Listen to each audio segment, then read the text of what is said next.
In the summer of 2009, Lucy Evans, an experienced kayaker, embarked on a serene journey through the fjords of Norway.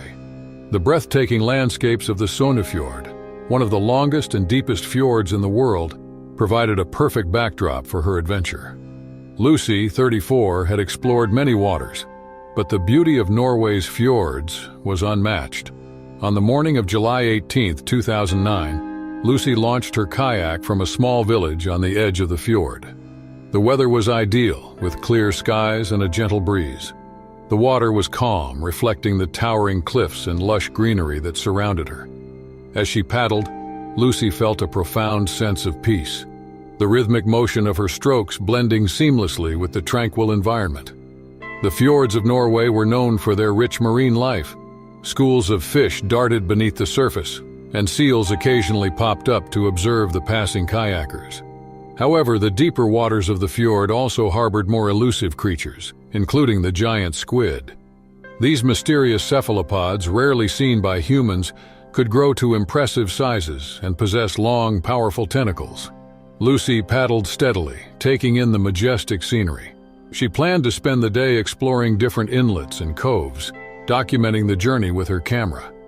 Her love for nature and adventure had brought her to many remote places, but the fjords of Norway held a special place in her heart. As the morning turned into the afternoon, Lucy decided to take a break. She found a quiet spot near a rocky outcrop and let her kayak drift. She enjoyed a light lunch, savoring the stillness of the fjord. The only sounds were the gentle lapping of the water against her kayak and the distant calls of seabirds. After her break, Lucy resumed paddling, eager to explore more of the fjord. She felt invigorated, her mind clear and focused. She navigated through narrow channels and past cliffs, marveling at the untouched beauty of the landscape. The day was perfect, a seamless blend of adventure and tranquility. Suddenly, without warning, Lucy's kayak jolted violently. She gasped, her heart pounding as she looked around to find the cause. The water beneath her seemed to swirl and darken, and she felt a powerful force pulling her kayak downward. Panic set in as she realized something large and strong was beneath her. Before she could react, a long, sinewy tentacle emerged from the water and wrapped around her kayak. The tentacle was covered in powerful suction cups, each one gripping tightly to the hull. Lucy's tranquil journey had turned into a nightmare. She was face to face with a giant squid, an elusive predator of the deep. Lucy's mind raced as the giant squid's tentacles tightened around her kayak.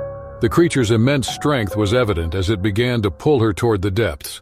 The calm surface of the fjord belied the fierce struggle taking place below. Lucy knew she had to act quickly if she wanted to survive. Using all her strength, Lucy grabbed her paddle and struck at the tentacles.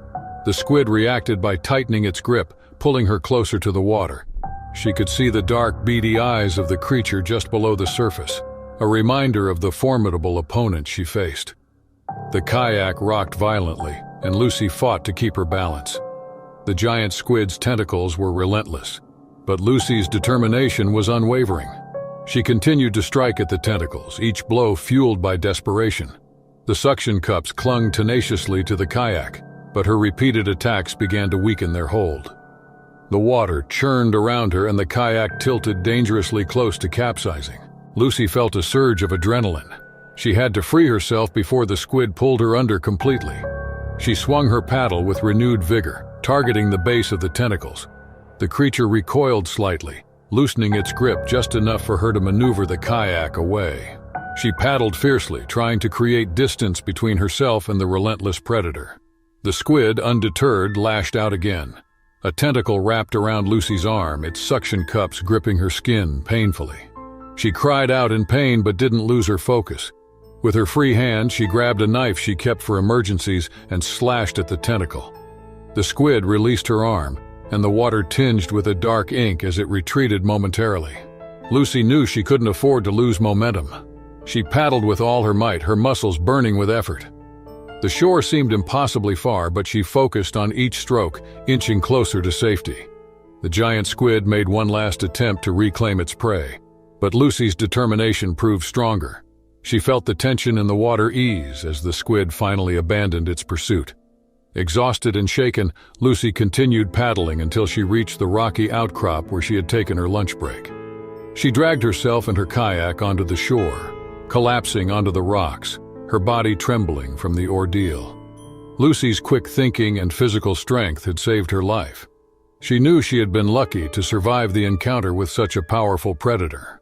The experience had tested her limits, but it had also reinforced her respect for the natural world. In the sun-drenched Florida Keys, where turquoise waters kiss golden shores, 2003 brought unexpected terror to a usually tranquil paradise. Key West, the southernmost point of the continental United States, had long been a haven for beach enthusiasts and marine life aficionados. Another kind of hidden danger lurked beneath the gentle waves on this fateful summer day. On this particular day was Thaddeus "Thad" Beauregard Finkelstein, a 42-year-old accountant who lived in Topeka, Kansas. All his life he had dreamed of going away from the landlocked Midwest to a tropical getaway.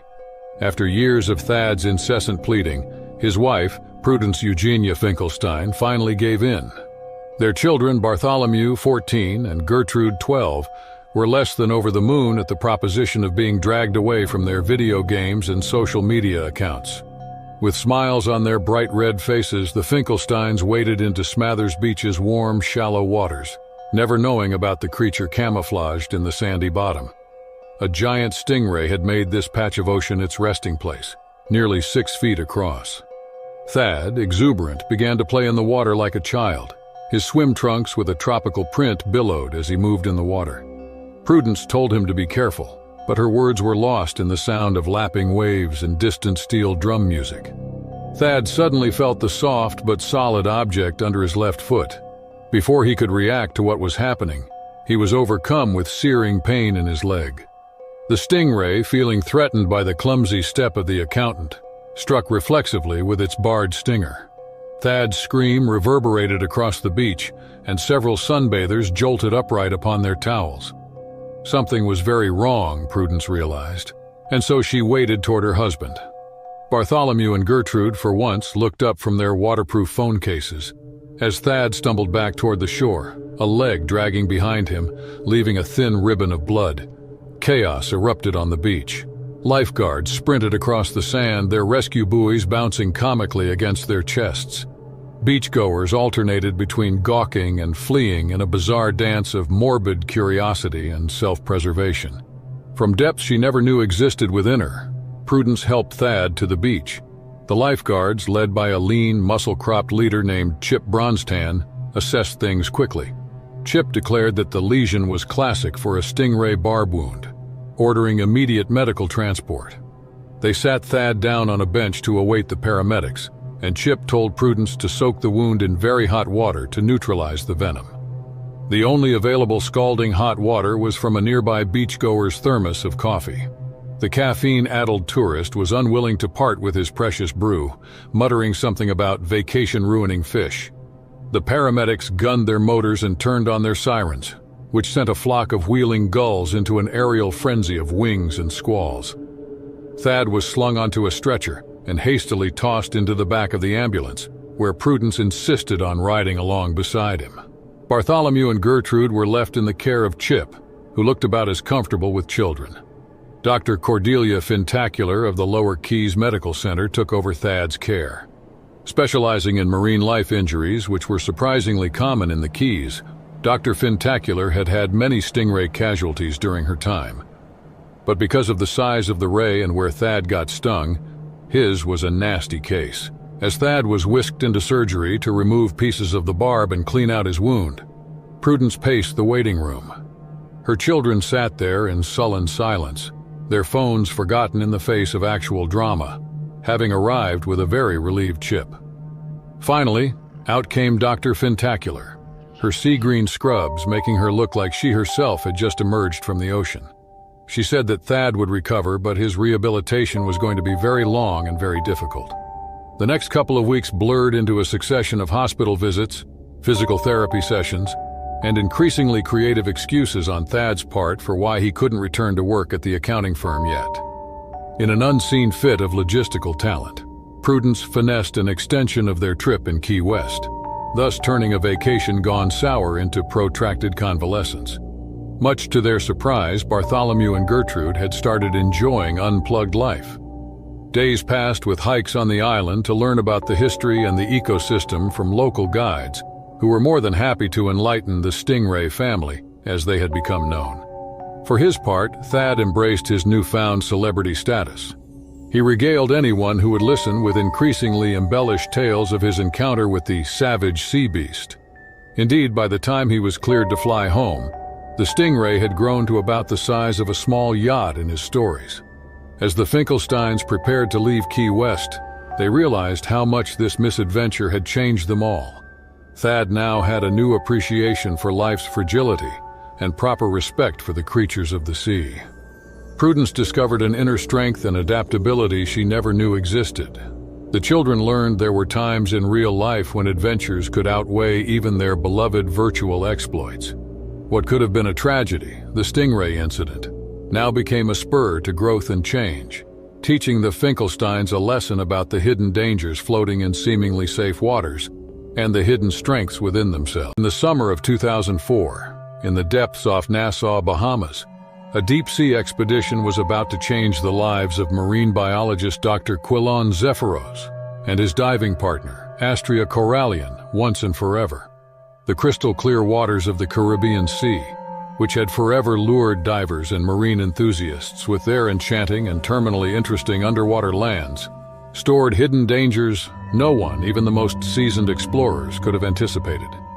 Now, on this particular occasion, having grown into a huge tourist hub and the staging ground for hundreds of scientific expeditions, was Dr. Zephyros, who had chosen this place due to its unique systems of underwater caves and diverse marine life, in which he was specializing at the time in deep-sea ecology.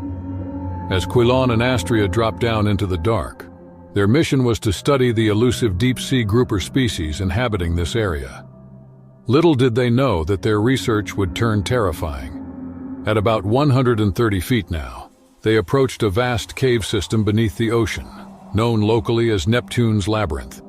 Chiseled into the limestone by millennia of currents, it formed an eerie, otherworldly landscape. Always cautious, Quilon hand-signaled to Astria to be very careful. The farther they swam into the cave system, the stronger underwater lights cast off the rock walls, revealing all kinds of colorful sponges and corals. Quilon's light suddenly caught something totally unexpected. A pair of enormous, unblinking eyes reflecting back at him like marbles from the darkness. Before he could even turn around, a huge form burst from the darkness. It was a giant grouper at least 7 feet long and weighing hundreds of pounds. Seeing Quilon as a threat since it was startled into its response by his entry into its territory, the fish charged toward him with an incredible burst of speed. Quilon barely had time to dodge as the jaws of the grouper closed within a few inches of his face. The force of the fish's movement sent him tumbling through the water. He was dazed for a second. Astria, who viewed the attack from but a few feet away, immediately swam to her partner's assistance. The grouper, however, wasn't done. It turned and came again, its heavy tail pumping it forward with a great deal of force. Quilon and Astria found themselves in a madhouse race, hand in hand, through the narrow passages of that cave, their heavy diving gear pulling at their every move. While Quilon swam through the twisting tunnels, he was thinking fast. He knew that groupers never attack humans, but this one was really very aggressive.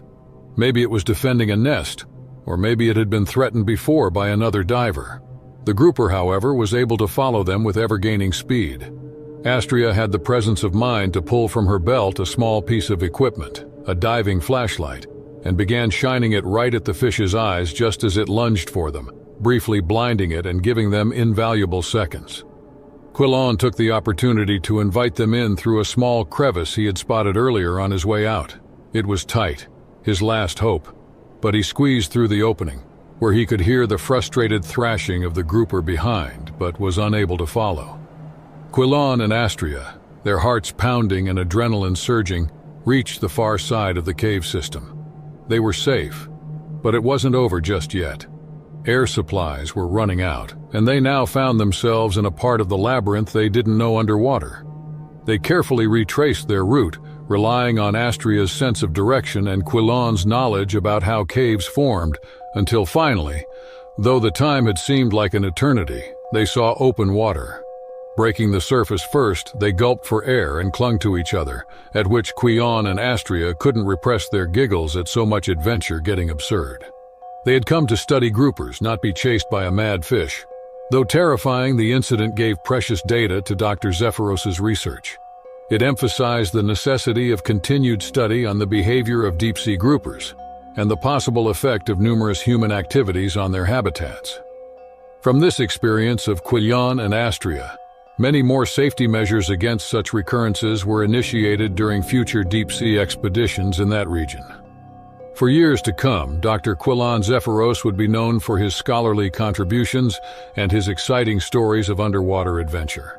That close call prompted Astria Corallian to develop new diving safety equipment, including a grouper repellent, which became part of the standard-issued gear to all deep-sea explorers. That encounter with the giant grouper proved a humbling reminder of the capability and mystery of the ocean. More or less, it reiterated the respect due to marine life and a more cautious approach, reverent toward underwater exploration. With each new dive, Quillan and Astria were brimming with the possibility of discovery, and now the knowledge that anything could happen in those vast blue depths. Hung low in the sky, casting a somber pall over the shark-infested waters of Amity Point. Sarah Wiley, a young woman full of life and adventure, was visiting North Stradbroke Island with her friends from a church group. Unaware of the lurking danger beneath the surface, they reveled in the unspoiled beauty of the beach. Amity Point, a rural town of the northwestern point of the island, sat adjacent to the treacherous Rainbow Channel, the gateway to Moreton Bay. With its unpatrolled beach, this picturesque setting seemed idyllic, enticing Sarah and her friends to dip their toes into the murky waters. January 7, 2006 was a day of foreboding. The air was heavy with anticipation as the remnants of a storm churned the ocean, leaving the water tainted and dirty. The waves crashed with an ominous power, hinting at the danger lurking beneath. As a tourist, Sarah was unaware of the increased threat that came with such conditions. She was an experienced swimmer, water flowing through her veins since childhood. She ventured further into the depths with confidence, born from familiarity, oblivious to the horrors that awaited her. Marker buoys, ominous sentinels of doom, emerged before her. These buoyant harbingers marked the presence of drumlines, sinister traps designed to capture large sharks. A shiver of fear should have coursed through Sarah's veins, warning her to retreat, but eagerness and excitement veiled her intuition. Unbeknownst to Sarah, an invisible shadow had been lurking beneath the waves, biding its time, waiting for an opportune moment to strike. Oblivious to the malevolent presence closing in, Sarah's strokes propelled her toward her own unknowing demise. She reveled in the joy of the ocean, a taste of salt on her lips, and the exhilaration coursing through her veins. As the sun began its descent, casting a golden hue upon the water, Sarah's movements brought her closer to the safety of the shore. The anticipation of reuniting with her friends danced in her mind, a moment of shared laughter and tales of adventure awaiting her. But fate, cruel and unforgiving, had a different plan. In an instant, Sarah vanished beneath the surface, swallowed by the jaws of an unseen terror. Time stood still as her body was enveloped in a watery abyss, her heart pounding. Panic and disbelief overwhelmed her senses as she fought against the overwhelming force that held her captive. With a desperate surge, she burst forth from the depths, gasping for air. Terror etched upon her face. She unleashed a primal scream that pierced the tranquility of the beach. "Shark!" The word tore through the air, a chilling warning of imminent danger. The initial cries were met with disbelief. Laughter echoed along the shore as her friends and beachgoers dismissed it as a childish prank. Dolphins danced playfully in the water, deceiving onlookers into a false sense of security. But when the scream pierced the air once more, the collective realization of imminent danger sent shockwaves through the crowd. Josiah Tupple, a brave soul, reacted swiftly. Ignoring the lingering doubts, he plunged into the turbulent sea, his relative Hungu Tupple close behind. The water churned with an unseen menace as if nature conspired against them. Their hearts raced with dread and determination as Josiah and Hungu fought against the crashing waves, their desperate strides cutting through the tumultuous water. Each step forward with a battle against the treacherous current that seemed determined to impede their progress. With every ounce of strength they possessed, they closed the distance, their eyes wide with anticipation and fear. Finally, they reached Sarah, their breath ragged and adrenaline coursing through their veins. As they gazed upon her, a scene of unimaginable horror unfolded before their eyes. Sarah's once graceful arm, now severed by the relentless jaws of the predator, dangled lifelessly, a macabre testament to the cruelty that lurked beneath the waves. Blood mingled with the murky water, creating an eerie tableau of red swirling amidst the murky darkness. The jagged wound, a grotesque maw, revealed the raw and torn flesh beneath. It was a sight that would forever be etched in their memories, a haunting reminder of the relentless power of nature's apex predator. A surge in the balance. With trembling hands and an unwavering determination, they worked together, their collective strength striving to lift her fragile body from the clutches of the unforgiving ocean. Paramedics arrived, their presence a feeble glimmer of hope amidst the darkness. They fought valiantly to stem the tide of Sarah's blood, but her injuries were too severe, her body betraying her in the face of unrelenting brutality. The whir of helicopter blades marked her final journey, a futile race against time to save a life already slipping away. The news of the horrific attack spread like wildfire, casting a shadow over the entire stretch of coastline. Beaches were cordoned off, the haunting reality of danger demanding caution and respect. Investigators delved into the depths, searching for answers amidst the vast expanse of the ocean. Whispers of blame and questions of effectiveness surrounded Queensland's shark safety program, and its purpose was questioned. Locals, with a melancholy resignation, believed this tragedy to be inevitable, a consequence of visitors' disregard for the untamed power of the sea. Sarah Wiley's funeral became a somber gathering, a testament to a life extinguished too soon. Over 400 mourners paid their respects, remembering her infectious laughter and kind heart. Her death is etched in the annals of tragedy, a chilling reminder of the fragility. On the South African Western Cape lay the small town of Gansbaai, often equated with one thing: shark diving adventures. That was until the summer of 2008, when it became the setting for a harrowing tale of survival. It wasn't her fascination with the shark that did it at last. The fear of the water finally turned Martha Baumgartner into action. Weighing 300 pounds, she joked about herself being a walking buffet. However, the determination to confront her fear of the ocean was under laughter. When Martha got aboard Apex Predator, she was welcomed by the stern captain Peter van der Merwe and marine biologist Dr. Samantha Reeves. Joining her on the expedition would be 28-year-old Bangalore-based software engineer Rajesh Patel and Themba Khumalo, the 24-year-old powerfully built first mate. The crew began chumming 50 yards off the shoreline. About 80 minutes in, Themba spotted a colossal shape beneath them. Dr. Reeves estimated that the female great white shark was 5 meters long. Then it was Martha's turn to enter the cage. From his position, Captain van der Merwe could observe that the shark was becoming increasingly erratic. Dr. Reeves advised them to stop, but Martha would hear no such thing. With Rajesh and the other 2 divers, she entered the cage in a rather clumsy manner, causing the supports to groan as they took her weight. The shark whipped around the instant the cage hit the water with a speed and force Martha couldn't have expected. It clamped its powerful jaws onto a metal bar, and shock waves drove through the cage. Martha was thrown backward, her bulk slamming into Rajesh, who was thrown to the far side of the already buckled frame. The cage had suddenly burst open. Martha floated, suddenly exposed in the open water. Her size made her the most conspicuous target.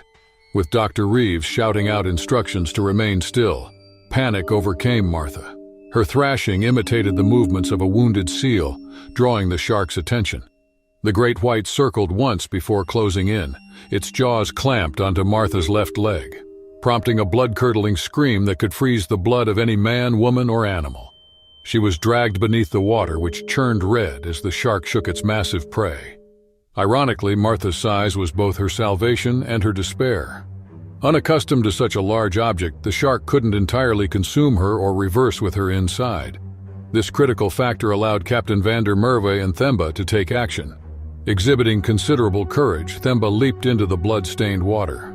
With a shark pod in one hand, an electronic device he had designed as a shark repellent, and the other hand gesturing toward the floundering duo, he swam to meet them as the dramatic scene unfolded.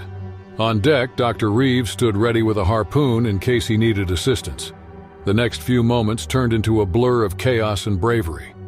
Themba spun the shark pod near the great white's sensitive snout, momentarily causing the predator to flap its grip off Martha. He grabbed Martha in that split second and pulled her toward the boat. Guided by years of experience in the helm, Captain van der Merwe eased the boat in closer. Dr. Reeves and Rajesh, recovering from his shock, assisted in pulling the critically injured Martha onto the ship, but the rescue was not yet complete. Martha was bleeding profusely from the massive gash in her leg. Drawing on his medical experience, Dr. Reeves quickly applied a tourniquet while calling for assistance over the radio. A helicopter from Cape Town arrived just in time. During the agonizing wait, the men kept Martha awake, talking to her to ensure she stayed conscious. Rajesh was shaken, holding her hand and speaking softly to her, pulling on a wellspring of strength he never knew he had. By the time the helicopter finally arrived, she was barely hanging on. Airlifted to a hospital in Cape Town, she began an hours-long battle by surgeons to save her leg and her life. Against all odds, Martha survived. She lost her left leg from below the knee, but her indomitable spirit was still alive. Her recovery was long and hard, but became a story of inspiration for many. The incident shook the whole shark diving industry. Martha's story went around the world. Throughout her recovery, she was candid about her experience, not trying to vilify the sharks, but promoting respect for the #1 predators in their environment. She became an unlikely marine conservation ambassador, using her trauma to help people understand responsible wildlife tourism. 5 years on, her near-fatal encounter had transformed her fear into respect and her obsession into the mission. Martha set up the Martha Baumgartner Marine Life Foundation to focus on ocean conservation and public awareness about sharks. With the sun setting over Gansby Harbor, the ordeal could almost have taken Martha's life, but worked as a catalytic event, ushering in a new era of respect, understanding, and conservation of the ocean, with all its magnificent but highly misunderstood predators. Summer 2014 was the most torrid on record for the coastal town of Destin, Florida, perched on the shores of the emerald waters in the Gulf of Mexico. Originally a modest fishing village, it was best known for its immaculately white sandy beaches and aquamarine clear waters, thus making it a paradise for most beach enthusiasts and water sports lovers. But that year's tourist season had come with an invisible terror below the waters. Regarding snorkeling, Michael Thornberry was a fanatic who retained some interest in wildlife. Destin's reputation for this pastime made him pick it as a dream snorkeling destination. He had come on vacation after months of anticipation. Little did Michael know that his serene underwater adventure would turn into a nightmarish fight for survival. One morning, Mike hired a boat called the Sea Cucumber, and just saying it made him laugh.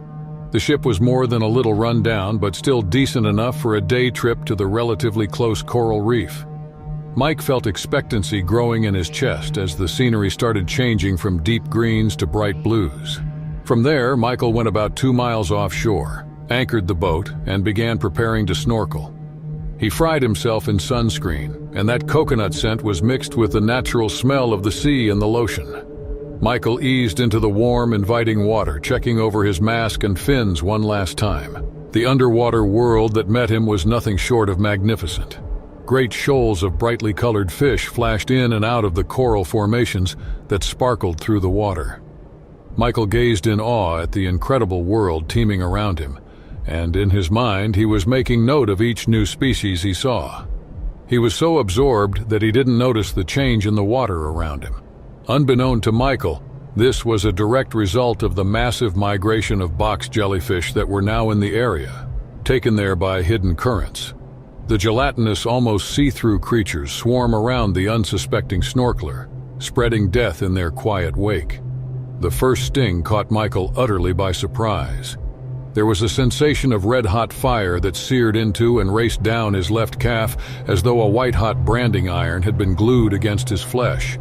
Then a bolt of sheer hell exploded across his right arm the next moment.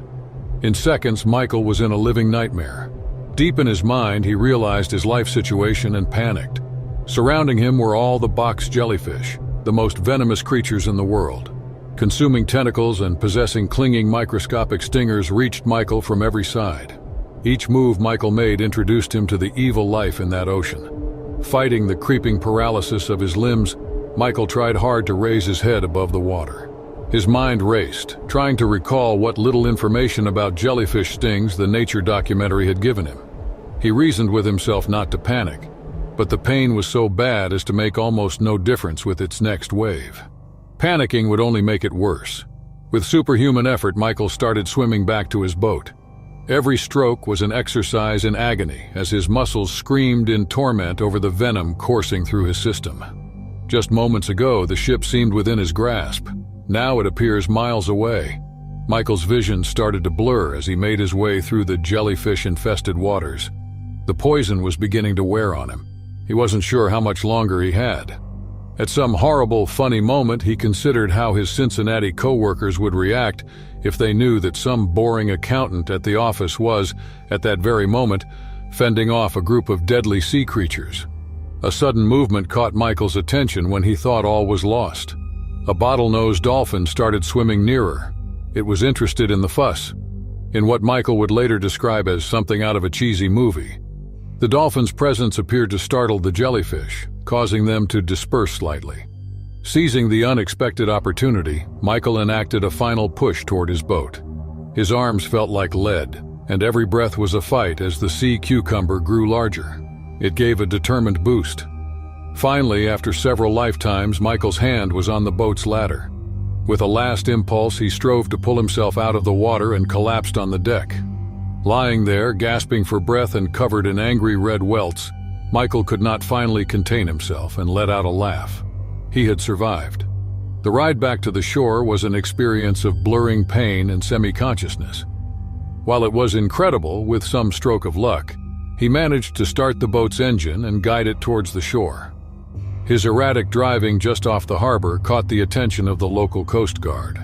Petty Officer Samantha Rodriguez would later describe the incident to local newspapers as stating that when she finally opened the cabin to retrieve the co-pilot, she found Michael hunched over the boat's controls, drooling blood and essentially not conscious from hundreds of jellyfish stings. She said that in all her years of service, she had never seen anyone in such a state who was still breathing. Michael was transported to the Fort Walton Beach Medical Center and would spend the next week in intensive care as a result of the jellyfish stings.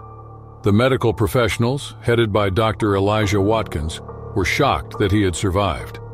Dr. Watkins told Michael's worried family that Mr. Thornberry's encounter with the box jellyfish swarm should have been fatal. He not only survived, but managed to pilot his boat back to shore was nothing short of miraculous. As Michael recovered, his story spread throughout Destin and beyond. Local marine biologists used the incident to raise awareness about the increasing presence of box jellyfish in the Gulf, attributing it to changing ocean currents caused by climate change. The experience had done more for Michael Thornberry than leave physical scars. Returning to Cincinnati, he had a new lease on life and a fear of anything gelatinous that was unwarranted.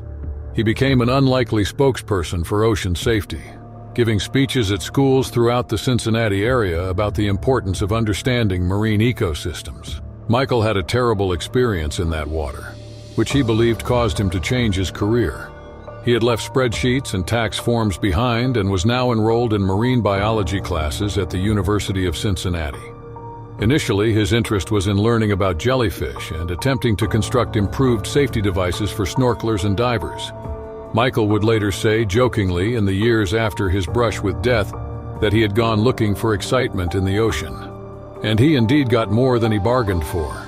No one ever knew that a bunch of floating blobs could turn an accountant into a marine biologist from the ordeal. It was the sweltering summer of 2015, and a fishing excursion in waters just off Hatteras, North Carolina, became a struggle to the death between a man and a 7-foot beast. The sleepy little fishing village of Hatteras lay on the outer banks, making, for as long as anyone could remember, a retreat for anglers looking to experience the deep-sea version of this sport. For several generations, fishermen arrived and were enticed by the abundant marine life that swarm in the area, hoping to reel in the catch of a lifetime. Jake Peterson, a 42-year-old career commercial fisherman with salt in his veins for 2 decades, cast off in his trusty vessel, the Sea Whisper, bound for what he figured would be just another day at sea. He didn't know that this ordinary day would etch itself into local legend and test his mettle against one of the ocean's most awesome predators. It was just another day. Jake had risen before daylight, kissed his sleeping wife Meredith goodbye, and drove his beat-up pickup truck to the harbor. His first mate, a lean teenager named Toby Fletcher, was waiting at the dock, ready and raring to go with the old fisherman. As they drifted offshore into the Atlantic, the coastline of Hatteras faded into a hazy silhouette. The gentle lapping of waves against the hull and the occasional cries of seagulls were the only sounds to disturb the early morning. His gnarled hand steered the craft with ease toward his favorite fishing spot, one he protected with the enthusiasm reserved for a treasure map. The sun barely started rising above the horizon when Jake felt the first tug on his line. His eyes grew wide in the realization that this was no ordinary catch. The rod angled, hitting almost to the breaking point. Jake's muscles strained as he wrestled for control. Years of experience writ large in every move. Toby stood dumbfounded as his mentor grappled with some invisible force under the waves. Jake waved off the younger man's attempts at assistance because this was a battle he had to fight alone. The tension built. Minutes seemed longer than hours as neither man nor fish dared to admit defeat. The water's calm surface erupted in a spray of foam and fury. A giant swordfish, easily 12 feet in length, propelled itself into the air, its bill gleaming menacingly in the morning sun. A killing weapon honed by evolution. Jake barely had time to duck as the swordfish's bill whistled past his ear, missing him by mere inches. There was no other way to describe it other than aggressive. Swordfish were known to be strong fighters, but this was something else. This specimen was possessed by a level of determination more than a little demonic. It thrashed about, and its strong tail set shockwaves through the boat. Jake was locked into this deadly dance with the fish, forced to second-guess its moves to avoid the fatal attacks it was capable of. The Sea Whisper was already beginning to behave naughtily in all the fighting. The mashing from the big fish had begun to tell on it, and water was starting to seep in its stressed seams. Like a ghost in fear, Toby frantically bailed the incoming water while Jake continued his life-and-death struggle against the swordfish. It was a desperate moment, and Jake made a precarious decision. He realized that if the fight continued, disaster was highly likely. Sick at heart, he readied himself to cut the line and concede defeat. But fate was yet to have the last word. As he reached for his knife, the swordfish made one final spectacular leap. Time seemed to slow as the magnificent creature arced through the air, silhouetted against the sky in its sleek body. It was then that Jake saw something that made his blood run cold. Embedded in the side of that swordfish was a familiar-looking harpoon belonging to an old friend and rival fisherman, Bert Sanderson, who had vanished at sea 3 years earlier. His boat had been found drifting, empty. That discovery hit Jake like a fist in the gut, offering a chilling reason for the usually ferocious swordfish's odd aggression. With renewed determination, Jake dug deep into the well springs of his strength. This fish wouldn't slip away on him now, not after all these years. The fight wasn't about the catch now, it was for a solution to a mystery so many years old. His arms burning with exertion, Jake had begun to gain ground. After an eternity, the mighty swordfish finally began to tire. At the last effort any man could make, Jake brought the exhausted fish along the side of the boat. Toby, who abandoned his bailing duties momentarily, grasped the ready gaff hook. Together they hauled aboard the massive creature, its body still twitching from the residual fight. As the adrenaline of the encounter began to wane, reality started to set in. The Sea Whisper certainly wasn't going to make it back to shore under her power. Jake radioed for help, and before too much longer, the Coast Guard was towing them back to Hatteras. Word of Jake's epic struggle and Bert's exposed harpoon traveled through Hatteras like a prairie fire. The 757-pound swordfish was all the talk in Hatteras. More importantly, the harpoon provided long-awaited answers to the Sanderson family about what had happened to Bert.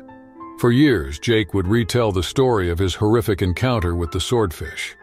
He just ended it each time with a reminder that the sea, beautiful as it may be, was a force not to be trifled with, and certainly not to be underestimated. Somewhere out there, probably, other monsters of the deep swam to their own stories waiting to be told. In the summer of 2001, Mike Anderson, a seasoned surfer weighing 300 pounds, headed out to catch waves off the coast of Southern California. The beach at Santa Monica was one of his favorite spots, known for its big swells and vibrant surf culture. Mike, 35, had spent years surfing these waters and was well known among the local surfers for his agility and skill despite his size. On the morning of July 15, 2001, Mike arrived at the beach with his custom surfboard, ready to take on the waves. The sky was clear, and the sun was just beginning to rise, casting a golden glow over the water. The ocean was calm, with the promise of good waves to come. Mike felt a rush of excitement as he prepared for his morning surf session. Santa Monica was not just a popular beach, it was also part of a diverse marine ecosystem. The waters here were home to various marine animals, including seals, dolphins, and the occasional shark. Great white sharks, in particular, were known to inhabit these waters, drawn by the rich food sources. These apex predators, reaching up to 20 feet in length, were a constant reminder of the ocean's unpredictability. Mike paddled out, his strong arms cutting through the water with practiced ease. He joined a group of surfers who were already waiting for the perfect wave. Among them were his friends, Tony and Sam, who greeted him with nods and smiles. The camaraderie of the surf community was one of the things Mike loved most about the sport. As the morning progressed, the waves began to build. Mike caught several good rides, his body moving in sync with his board and the water. Each wave was a thrill, a dance between man and nature. The energy of the ocean was intoxicating, and Mike felt alive, his worries left on the shore. Around mid-morning, Mike paddled out further, searching for a bigger wave. The water was deeper here, and he relished the challenge. He floated on his board, waiting for the next swell. The sea was serene, and the gentle rise and fall of the waves were soothing. Mike took a moment to appreciate the beauty around him. Unbeknownst to Mike, a massive, great white shark was lurking beneath the surface. Drawn by the vibrations and movements of the surfers, the predator circled slowly, its keen senses attuned to the activity above.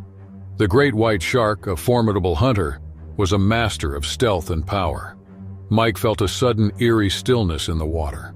He glanced around, sensing something was off, but unable to pinpoint the cause. The other surfers seemed unaware. Their attention was focused on the waves. Mike took a deep breath, trying to shake off the feeling of unease. Then, without warning, the shark struck. With incredible speed and force, it lunged at Mike's board, knocking him off and into the water. The impact was so sudden and violent that Mike didn't have time to react. One moment he was waiting for a wave. The next he was plunged into the ocean, disoriented and terrified. As Mike hit the water, he felt the cold embrace of the ocean envelop him. The world above seemed distant, muffled by the rush of water in his ears. He struggled to orient himself, his mind racing with the realization of what had happened. The great white shark, now visible, circled him with menacing precision. The beach, once a scene of calm and joy, turned into chaos. Lifeguards and fellow surfers saw the attack and sprang into action.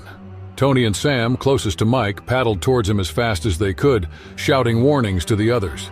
The urgency of the situation was clear to everyone on the beach. Underwater, Mike's survival instincts kicked in. He tried to remain as still as possible, knowing that sudden movements could provoke the shark further. He could see the massive predator circling, its eyes cold and calculating. The shark's presence was overwhelming, a stark reminder of his vulnerability in its domain. The shark made another pass, this time grazing Mike's leg with its rough skin. The pain was sharp, and Mike bit down a scream. He kicked out instinctively, trying to push the shark away. The predator, momentarily startled, backed off but didn't leave. Mike knew he had to get back to his board and out of the water as quickly as possible. With every ounce of strength he had, Mike swam towards his board, now floating a few feet away. The shark, sensing his movement, followed closely. Mike reached his board and hauled himself onto it, his heart pounding in his chest. He was bleeding, and he knew that the scent of blood would only make the shark more aggressive. Tony and Sam reached him just in time.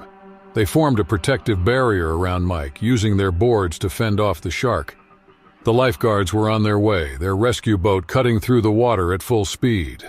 The beachgoers watched in horror, their hearts in their throats. The shark made another lunge, and Tony jabbed at it with his board, trying to drive it away. The predator thrashed in response, the water churning with its movements. Mike, now lying flat on his board, felt a surge of adrenaline. He knew he had to stay calm and focused if he wanted to survive. The lifeguards arrived, their boat creating a wall of safety between the surfers and the shark. They pulled Mike onto the boat, his body shaking from the ordeal. The shark, sensing the fight was over, finally swam away, disappearing into the depths from which it had come. On the boat, the lifeguards administered first aid to Mike, wrapping his leg to stem the bleeding. His friends hovered nearby, their faces etched with concern. The beach was still in shock, the crowd murmuring in relief as the boat headed back to shore. As the boat reached the dock, Mike felt a mix of exhaustion and gratitude. The attack had been a harrowing reminder of the ocean's unpredictable nature. He had faced one of its most feared predators and survived, thanks to his strength, quick thinking, and the bravery of his friends. In the summer of 2005, David Robinson, an adventurous snorkeler, set out to explore the crystal-clear waters of the Mediterranean Sea. The picturesque coast of Mallorca, Spain, was his chosen destination. The island, known for its stunning beaches and vibrant marine life, offered the perfect setting for an unforgettable snorkeling experience. On the morning of August 14, 2005, David arrived at a secluded cove, his excitement palpable. The sky was a brilliant blue and the water sparkled in the sunlight. The conditions were ideal for snorkeling, with calm seas and excellent visibility. David, 28, had spent years exploring various underwater landscapes, but the allure of the Mediterranean was unmatched. Equipped with his snorkel, fins, and underwater camera, David waded into the warm, inviting water. He had planned this trip meticulously, ensuring he had the best gear and a thorough understanding of the local marine life. The Mediterranean Sea was home to a diverse array of creatures, from vibrant schools of fish to elusive octopuses. Among these inhabitants was the blue shark, a sleek and agile predator known for its curiosity and speed. David's goal for the day was to capture the beauty of the underwater world through his camera lens. He floated effortlessly on the surface, his eyes scanning the colorful reef below. The water was teeming with life. Schools of fish moved in perfect harmony, creating a mesmerizing dance of colors. David felt a deep sense of peace as he observed the vibrant ecosystem. As he swam further from the shore, he noticed a large school of sardines shimmering in the sunlight. The fish moved as one, a living, breathing entity that was both captivating and calming. David followed the school, entranced by their movements. He clicked away with his camera, eager to document the stunning display. Unbeknownst to David, a blue shark had been drawn to the area by the abundance of fish. Blue sharks, with their slender bodies and pointed snouts, were common in these waters. They were known for their inquisitive nature, often approaching divers and snorkelers out of curiosity. While generally not aggressive towards humans, their presence could be unsettling, especially when they exhibited signs of agitation. David was completely absorbed in his surroundings, unaware of the shark's approach. He swam leisurely, taking in the sights and sounds of the underwater world. The serenity of the moment was suddenly interrupted by a shadow moving in the corner of his vision. He turned to see the sleek form of a blue shark gliding through the water, its movements graceful yet deliberate. A chill ran down David's spine as he locked eyes with the predator. The shark's sleek body and swift movements were a stark contrast to the peaceful scene around him. David's heart began to race, but he knew he had to remain calm. Panic would only exacerbate the situation. The shark circled David, its curiosity evident. He could see the muscles ripple beneath its blue-gray skin, a testament to the power and agility of the creature. David's mind raced as he recalled everything he knew about shark behavior. He needed to show the shark that he was not a threat, and he had to do it without making any sudden movements. David maintained a steady, controlled breathing pattern, his heart pounding in his chest. The blue shark continued to circle, each pass bringing it closer. David knew that he had to make his way back to the boat, but he also understood that any abrupt movement could provoke the shark further. With deliberate slowness, David began to back away, keeping his eyes on the shark. The predator's curiosity seemed to grow, its movements becoming more calculated. David could feel the water shift with each of the shark's powerful strokes. The distance to the boat seemed vast, and he knew he had to navigate this journey with utmost care. As David inched backward, the shark suddenly darted forward, closing the gap between them. Its pointed snout was inches from his face, its eyes reflecting a predatory intensity. David's instincts screamed at him to flee, but he resisted the urge. He knew that staying calm was his best chance for survival. The shark's movements grew more aggressive, its body language indicating a mix of curiosity and territorial behavior. David realized that the glint of his underwater camera might be attracting the shark. He slowly adjusted the camera, hoping to minimize the reflections that caught the shark's attention. The blue shark circled again, this time brushing against David's fins. The contact sent a jolt of fear through him, but he kept his movements steady. He began to angle towards the boat, his progress slow but deliberate. The shark followed closely, its presence a constant reminder of the danger. David's thoughts raced as he tried to remember everything he had learned about handling shark encounters. He recalled that sharks often lose interest if they perceive no threat or potential prey. He hoped that by maintaining his calm demeanor and moving steadily, the shark would eventually move on. The boat was now in sight, but the shark showed no sign of retreating. David's muscles ached from the tension, but he forced himself to keep moving. He was within shouting distance of the boat, but any loud noise could agitate the shark. Instead, he focused on his slow, controlled movements. As David reached the ladder of the boat, the blue shark made one final aggressive pass. It brushed against his leg, its rough skin leaving a mark. David bit back a cry of fear and pain, his focus unwavering. He grasped the ladder and began to climb, his body shaking with adrenaline. The crew on the boat, having witnessed the encounter, rushed to help him aboard. They pulled him out of the water, his body trembling from the ordeal. The shark, sensing the end of its interest, finally swam away, disappearing into the depths of the Mediterranean. David lay on the deck, gasping for breath.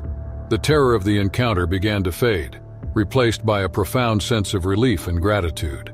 He had faced one of the ocean's most agile predators and survived, thanks to his knowledge and steady nerve. The year was 2009 in Mossel Bay, a South African coastal town rapidly earning an excellent white shark activity reputation. Nestled in the Western Cape province, about 400 kilometers east of Cape Town, this picturesque harbor town was a haven and favorite haunt for shark researchers and thrill-seekers alike. The unique ecosystem of the area and the nearby seal island, inhabited by vast numbers of Cape fur seals, had made this enclave among the finest hunting grounds for one of the ocean's most feared predators, the great white shark. In front of turbulent waters, something extraordinary happened in marine research. On one particular crisp autumn morning, Dr. Nomsa Kumalo, a 38-year-old marine biologist who was terrified of seaweed for reasons not entirely explicable, was getting ready for what she thought would be a typical research dive. It was more than 10 years that Nomsa had spent her life studying shark behavior. Her determined eyes told of all the hours spent regarding those magnificent creatures. Her research partner, the watchful Saifo and Lovu, meticulously checked over their equipment as his locks were all neatly tied back in a practical bun. As Nomsa was zipping up her wetsuit, a sensation of doom she could not explain took hold of her. Maybe it was from the unusually choppy sea, or maybe because her favorite shark-themed thermos had leaked upon her that morning. Either way, she shook it off as pre-dive anxiety and set her mind to work on gathering data on great white feeding patterns. The research vessel, playfully named Jaws and Paws, bumped its way across the Indian Ocean swells with a determined show of power.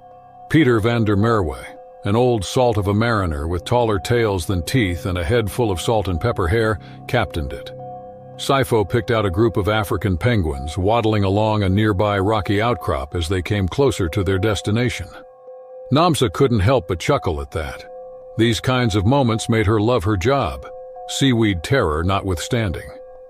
After a final equipment check and a nod to Saifo, Nomsa plunged into the calm waters of the Indian Ocean. Soon, the first chill gave way to tranquility as she descended into the blue depths. Schools of yellowtail darted around her, their silvery bodies flashing in the filtered sunbeams. Namsa began her survey, carefully documenting her observations on a waterproof tablet. It was just about 45 minutes into the dive when everything changed. The plentiful fish vanished as if driven away by some phantom. Namsa's instincts shrieked danger. She whirled in the water. Hammerhead pulsed from her pounding heartbeat. She was staring at a living legend. She felt a chill run down her spine as a gargantuan white shark of over 5 meters in length glided noiselessly toward her. Its polished onyx black eyes seemed to bore right into Namsa. Time just seemed to stand still as the diver and the apex predator regarded each other. Two creatures at the very top of their respective food chains in a realm where neither truly belonged.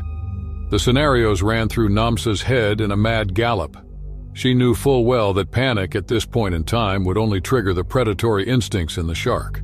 Slowly, deliberately, she reached for her shark deterrent, an electromagnetic gadget hailed to ward off sharks. But then, as would be expected, Namsa's luck had always been questionable. The device buzzed feebly before falling silent again. Provided she survived this encounter, Namsa made a mental note to file a complaint with the manufacturer.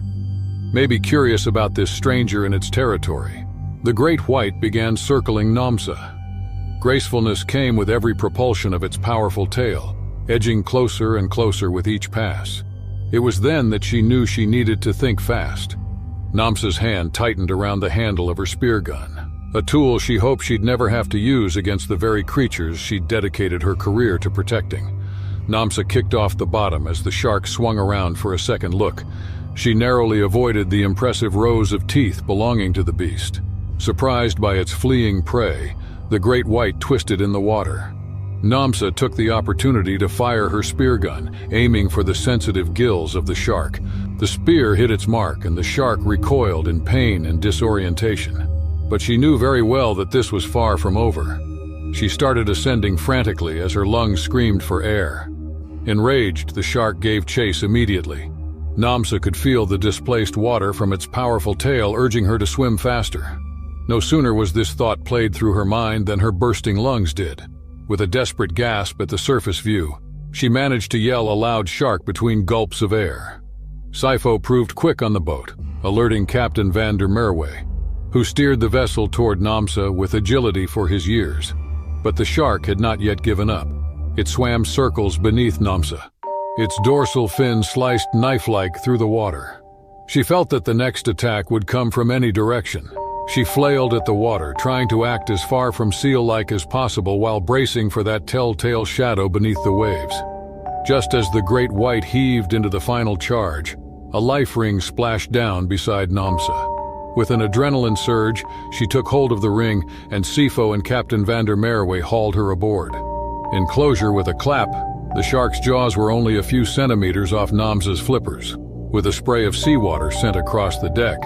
As jaws and paws sped back towards Mossel Bay Harbor, Namsa lay on the deck, gasping for breath. That had been too close for comfort, though. As a scientist, she just couldn't help feeling amazed by that experience. She had just gone eyeball to eyeball with one of nature's most perfectly evolved predators. The experience changed Namsa both as a professional and a private person. She said she had developed a further respect for the ocean and its creatures, and her research had now meant something different. The great white had resumed its rounds off Mossel Bay, a prowling reminder of the wild, untamed ocean. Somewhere in the vast Indian Ocean, a shark swam, with probably a rather odd scar near its gills. Probably thinking back on that bizarre creature it had met that fateful day off Mossel Bay. The year 2012 afternoon when the fishing vessel Sea Whisper cast off from the port of Galveston, Texas, to the wide-open expanse of the Gulf of Mexico. The Gulf, known for its rich marine biodiversity and unpredictable weather, had been a hub of human activity since the pre-Columbian period. A turn of events would later happen when least expected. Here was the Sea Whisper, which was a 40-foot sport fishing boat captained by 55-year-old Hank Thornton, a grizzled veteran of the seas with a penchant for colorful Hawaiian shirts and dubious fishing tales. With him, Moderman had his first mate, Layla Rodriguez, a 32-year-old former Coast Guard officer with ice for blood and a dry wit, 2 paying clients, a pair of brothers from Houston 40, and 38-year-old lawyers in search of adventure bigger than courtrooms, named Marcus and Dylan Carver. As they went further into the Gulf, putting the coastline of Texas down to just a smudge on the horizon, Captain Hank would tell stories of his past fishing exploits. Layla, who had heard these tales many times before, began to prepare the fishing gear and did the eye-rolling thing good-naturedly at Hank's wilder exaggerations. The day had been pretty uneventful, with a few catches of smaller fish keeping the Carver brothers occupied. Then everything changed on the Sea Whisper as the sun dipped toward the horizon in a blaze of orange and pink. One of the lines proved to be much heavier, showing the guys that something significant had taken the bait. Dylan dozed in the afternoon heat, jolted by the sudden near-double bend of his rod. The eyes of Captain Hank grew wide. Excitement was written all over them as he immediately realized it wasn't going to be just any catch. Orders bellowed from his throat to Layla to get the gear ready for what was going to be a big haul, while Marcus rushed to his brother's side to help him with the straining rod. The unseen force beneath churned against the brothers as Captain Hank expertly maneuvered the Sea Whisper to give them the best angle. Layla continued to keep watch around her in the waters. Years of Coast Guard service had sharpened her instincts, and her gut was screaming at her that something was off. The water's surface suddenly exploded in a foam spray and thrashed silver.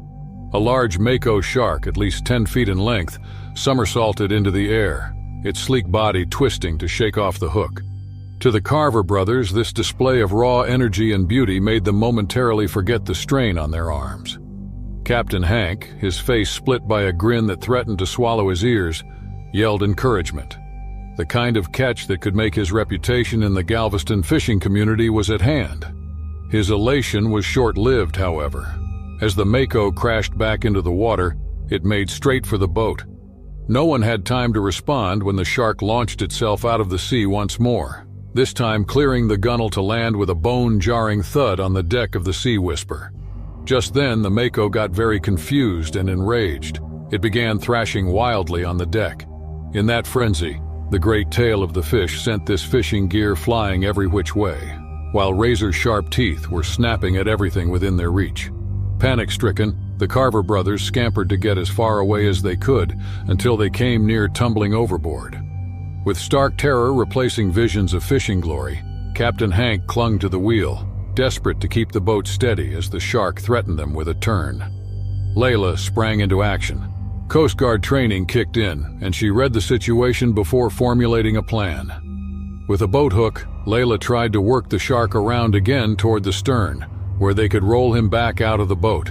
Then there was the problem of the mako shark's wild and frenzied movements that made the task next to impossible. Every time she got close, the shark's slashing tail or snapping jaws sent her flying back again. The more desperate the situation became, with the boat taking on water from the shark's violent struggles, Layla knew they had to do something to get it to calm down. Then she recalled a technique she had once witnessed a marine biologist use.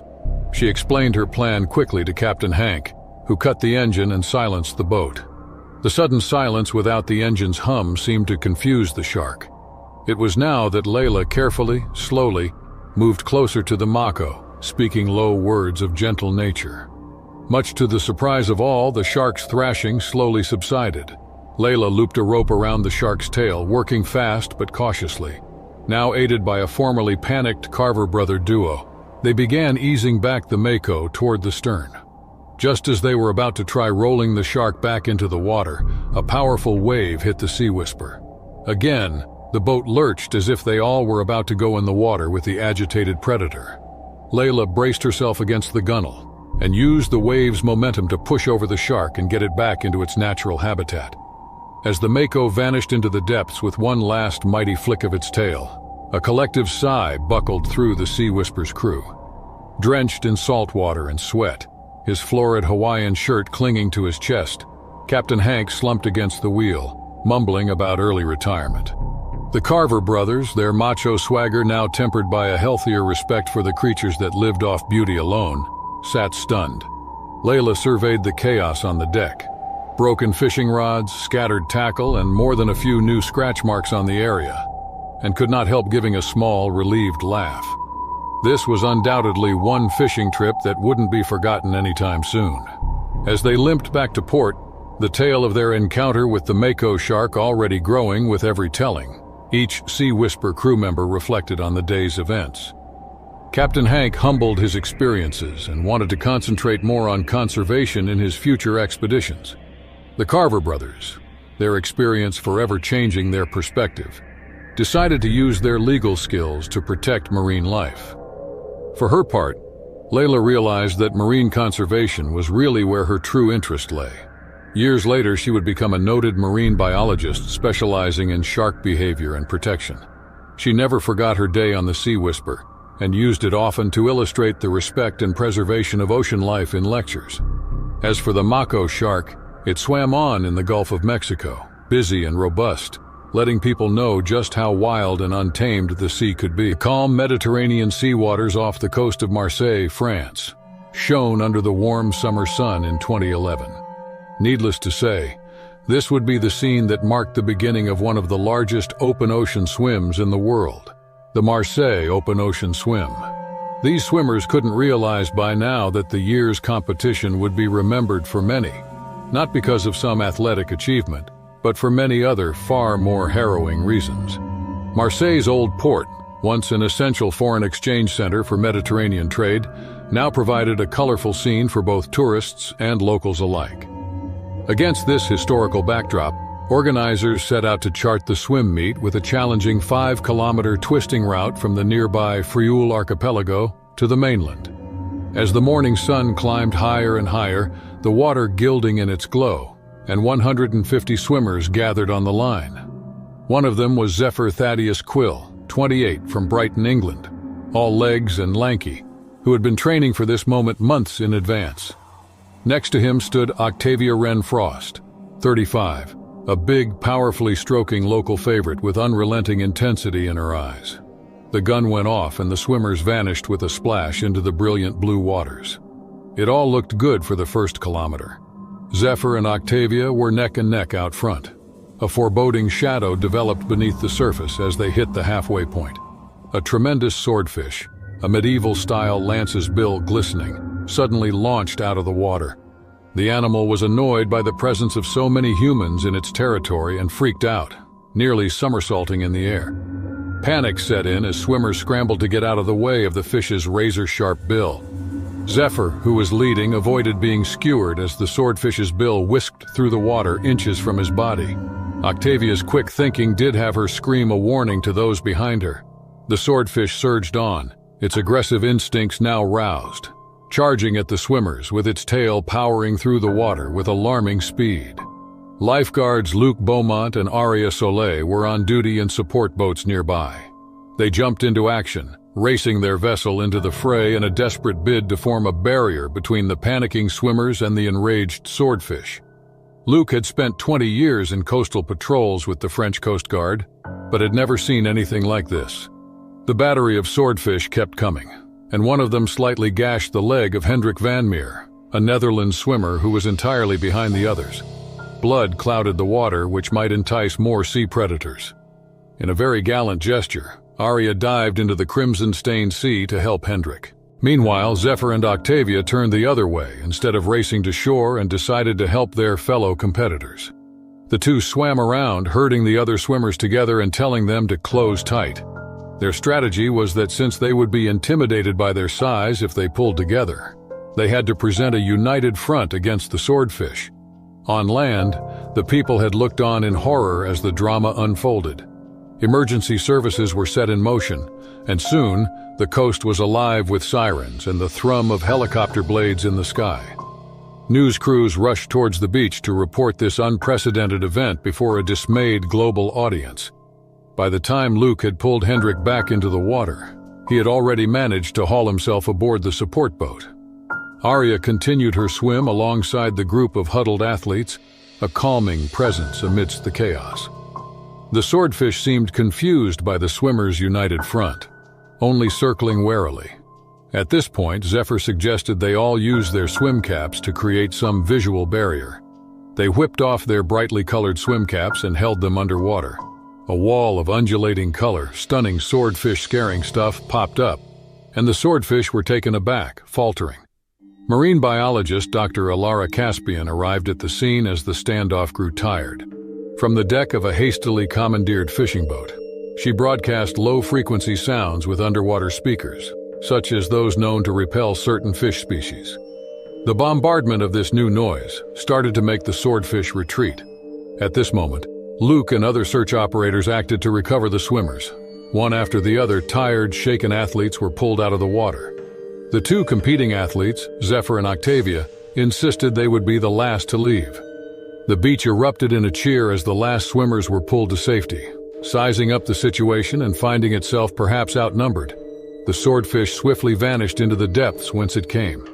Just like that, the Marseille open ocean swim was transformed into the swordfish siege. Mission accomplished. Afterward, Hendrik was taken care of for his injuries. Not too serious, luckily. Zephyr and Octavia were hailed as champions for their presence of mind and leadership. The organizers of the event, shaken by the experience, vowed to put new safety measures into place at future competitions. The incident reawakened citizenship interest in marine biology among local youth. Dr. Caspian's quick response now inspires young men and women who want careers either in ocean conservation or related science. Luke and Aria were commended for bravery, and their story became a case study in maritime rescue operations. The swordfish siege of Marseille became a testament to human resilience, presence of mind, and cooperation in the face of an unexpected calamity. The event further revealed how finely human recreation could exist with wildlife preservation, opening up discourses that would determine marine policy for years to come. An ominous morning of January 5, 2023, when Manuel Lopez, a weathered fisherman in his 50s, readied himself to set sail into the treacherous waters of the Gulf of California. Known as the Sea of Cortez, this vast expanse of ocean boasts a vibrant ecosystem teeming with an array of marine creatures. Migratory species such as humpback whales, majestic manta rays, and ancient leatherback sea turtles call these waters home. Manuel, a seasoned diver and fisherman, heavily relied on the bounties of the sea to make a modest living. However, the Gulf of California harbored a menacing secret during December and January, a deadly migration of sharks in search of ample feeding opportunities. Rumors of these predatory beasts had been circulating among Mexican divers for days, with some unfortunate souls bearing witness to their terrifying presence. Most seasoned fishermen opted to wait out this difficult period, taking refuge on the land until the shark migration subsided. Yet for Manuel, the pressures of financial stability pushed him to take a harrowing gamble. The demand for seafood was high due to local scarcity, and Manuel couldn't afford to let this opportunity pass him by. On that fateful morning, Manuel embarked on his small vessel, accompanied by his two loyal companions who served as his tenders, ready to assist him on this treacherous journey. The plan was simple, yet fraught with danger. Manuel would scuba dive at depths ranging from 36 to 59 feet, risking his life to retrieve axe stripes, a prized type of mollusk sought after by many. Manuel would have to navigate the turbulent currents to find these elusive treasures, which surged and swirled with untamed energy. The waters churned with raw power, threatening to expose him to the watchful eyes of the sharks lurking just beneath his reach. Each dive carried him deeper into a world of uncertainty, where danger lurked with every passing moment. The ocean floor, shrouded with ethereal darkness, held the key to Manuel's fortune. It was a realm cloaked in mystery and teeming with hidden treasures, where the axe stripes lay buried beneath layers of sand and sediment. Yet this treacherous domain was not willing to surrender its secrets easily. As Manuel submerged beneath the surface, the weightlessness of the water enveloped him, a stark contrast to the gravity-bound world he left behind. Like a skilled predator, he assumed a position reminiscent of a foraging sea lion, his body gliding along the ocean floor with fluid grace. Little did he know that this seemingly clear resemblance would unwittingly draw the attention of a creature much deadlier than himself. The great white shark, an apex predator of the sea, patrolled the waters with an air of authority. Its sleek body, built for power and precision, moved silently through the depths, its predatory instincts honed over centuries of evolution. Hidden within the shadows, the shark observed Manuel's every movement, a silent observer, awaiting the perfect opportunity to strike. It wasn't just Manuel's posture that had captured the shark's attention. It was also the chaotic flurry of his fishing activity. The rapid movements, akin to a dance of survival, betrayed the presence of something valuable. Curiosity mingled with hunger in the shark's primal instincts as it grew increasingly intrigued by this unusual sight. As Manuel plucked the axe stripes from their sandy abodes, the ocean was infused with a concentrated scent of the shellfish. The aroma, released into the water with each successful harvest, traveled on invisible currents, reaching the keen olfactory senses of the great white shark. It was a tantalizing scent, an irresistible invitation that stirred the hunter within the creature. Intrigued and driven by its insatiable appetite, the great white shark approached Manuel with caution and curiosity. It glided closer, its movements graceful yet purposeful, drawn inexorably by the scent of the shellfish and the energy radiating from the diver's presence. Like a symphony of primal instincts, the shark's senses guided it towards its potential prey. Beneath the surface, amidst the silent depths, Manuel's world would soon turn into a waking nightmare. Suddenly, a colossal shadow materialized without warning, eclipsing the sunlight above. The monstrous shark emerged from the abyss with unnerving speed, its eyes fixed on its unsuspecting prey. Manuel, probably thriving on survival instinct, tried to react and flee from the predator determined to hunt him. But it was already too late. The vicious attack commenced with unimaginable fury. The shark's jaws clamped down with a bone-shattering force, severing Manuel's head from his body. Blood spilled into the water, an ominous cloud that enveloped the scene. The violence was unspeakable. The shark's relentless assault tore through Manuel's flesh, rending his shoulders in a gruesome display of primal power. His life was extinguished in an instant, consumed by the merciless predator. Seeing the ghastly spectacle, Manuel's companions stood paralyzed by sheer terror. They could do nothing but stare, their faces contorted with a mixture of horror and disbelief. The tranquil ocean transformed into a theater of unspeakable carnage, leaving Manuel's remains scattered and lifeless, a macabre offering to the depths. The once promising morning turned into a nightmare, forever etched into the minds of those who bore witness to the ferocious shark attack. The echoes of Manuel's screams and the grotesque aftermath would haunt them, a grim reminder of the ocean's unforgiving nature and the dire consequences of morning in January as Eric Norris, a seasoned abalone diver, and his son Mark set out on their routine dive off the coast of Cape Howe, Australia. The waters around Cape Howe were notorious for their diverse wildlife, from majestic whales and playful dolphins to sleek seals and colorful fish.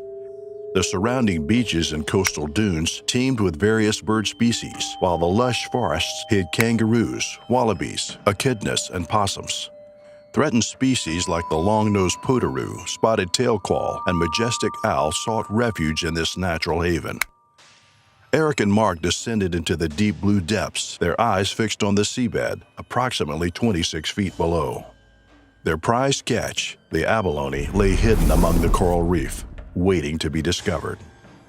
The experienced diver, Eric, focused intently on his task, ensuring that each abalone he collected was a perfect size.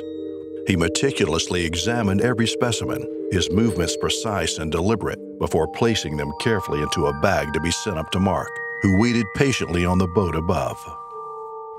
A sense of unease nagged at Eric, a subtle inkling that something was awry beneath the waves. But the gentle hum of his regulator and the mesmerizing rhythm of his breath lulled him into a false sense of tranquility. He drifted deeper into a daydream, his world fading into a light and motion blur. Suddenly, a primal force slammed into Eric's body with a bone-crushing impact. The sheer force felt as though a truck had collided with him underwater. He gasped for air, but found his throat constricted, caught between the razor-sharp jaws of a monstrous 10-foot great white shark. Panic surged through his veins, his heart pounding in his chest. Eric fought against the predator's grip by summoning every ounce of strength and willpower. With his free hand, he desperately gouged at the shark's eyes, thrusting his fingers into the depths of the beast's abyssal gaze. The predator recoiled, momentarily stunned by the unexpected assault. Eric's lead-weight vest proved to be a saving grace, preventing the shark's teeth from puncturing his vital organs. Yet, the respite was short-lived. The great white, with its primal instincts urging it onward, resumed its brutal assault. It shook Eric violently back and forth, like a rag doll caught in the jaws of a relentless devourer. The creature's fierce determination to tear through his flesh sent agony through Eric's body, but Eric was not one to succumb easily. Defying his impending demise, he channeled every ounce of pain and fury into counterattacks. His fingers clawed at the shark's rough skin, his blows landing with force and desperation. Blood mingled with seawater, a gruesome testament to the harrowing struggle for survival beneath the surface.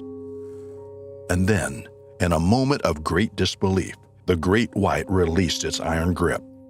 The sea turned crimson with the mingling of their life force.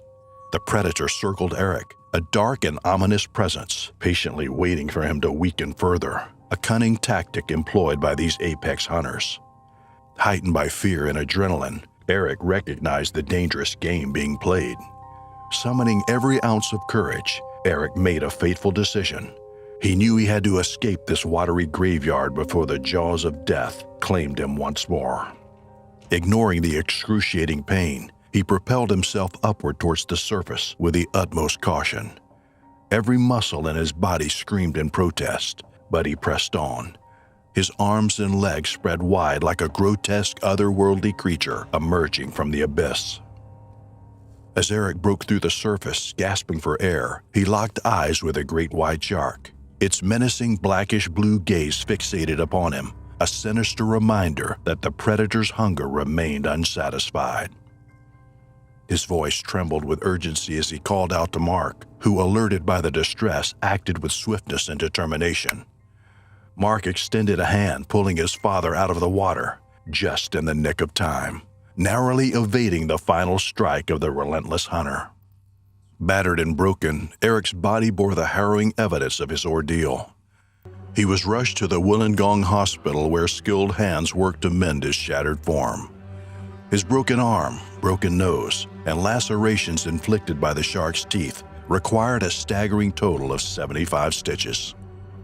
It was a testament to his resilience and the quick actions of his son that he had survived the horrors that lurked beneath the surface.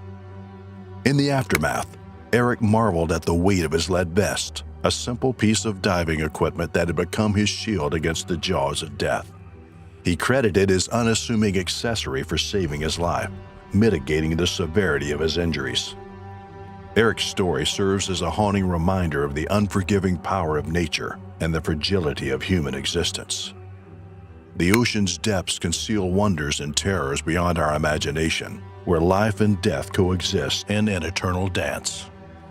From that day forward, Eric carried the scars of his encounter, a visceral reminder of the ferocious beauty that roamed the depths of Cape Howe's waters, forever etched into his memory. There was something irresistible about a hidden, pristine bay, noticed by Rachel Hawthorne, a professional free diver from Australia who was 32 years old, during the summer months of 2011 off Lombok, Indonesia.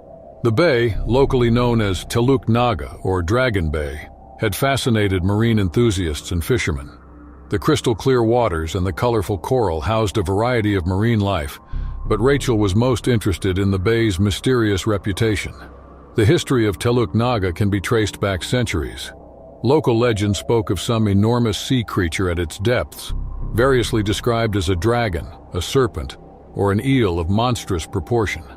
Most dismissed these tales as mere folklore, but they persisted through the generations in whispered campfire tales and passed down from generation to generation. Rachel was not one to be deterred by old wives' tales. Below her considered the next challenge, as she had been free diving for over 10 years and established many depth records to her name, was the underwater cave system that honeycombed the bay's rocky cliffs. Her goal was simple yet very ambitious: to explore this underwater cave system in search of new species of marine life and proof of where the local legends came from. On a warm Tuesday morning, Rachel set off on her expedition with her diving partner and cameraman, Marcus Chen. The two of them had collaborated on several projects, and Marcus's steady hand and keen eye had captured some of Rachel's most impressive dives. On their approach to the bay in a small motorboat, the surface was flat, mirroring the lush green hills that surrounded the horseshoe-shaped inlet. Rachel began her pre-dive ritual. Engage the mind, retard breathing. She conditioned her body to accept the crushing pressures of the deep, and her physiology to thrive on a breath for minutes. That day, she would need every ounce of that training. As Rachel slipped into the water, the coolness enfolded her as a second skin. She took one last deep breath, filled her lungs with air, and submerged. The underwater world opened up before her, colorful and lively, like a kaleidoscope. Vast schools of tropical fish flashed by her, and their scales glinted in the sunbeams. Rachel descended deeper into the system, powerful legs carrying her toward the mouth of the cave. Marcus followed a little way back. His camera captured her elegant descent. As they neared the entrance to the cave, the water temperature dropped noticeably and light began to dim. Rachel turned on her undersea flashlight, lighting the cave's rocky walls. The beam cut through the darkness, revealing a world few human eyes had seen. Eyeless fish flitted away from the light into the crevices. Rachel pushed ahead as if her curiosity compensated for her unease. Then she saw a flash of movement in her peripheral vision, something significant and sinuous. Rachel turned, her heart rate quickening despite her trained composure. For a moment, there was nothing but the inky blackness beyond her flashlight's beam. And then it emerged. A moray eel, easily 4 times the size of any Rachel had seen before, slithered out of some hidden recess in the cave wall. It was as big around as a tree trunk, its body cloaked in mottled green and brown scales that seemed to shift and change as the beam from Rachel's flashlight played across them. But it was the eyes that chilled her, the large, unblinking orbs that reflected an unnerving intelligence. Rachel's mind was reeling.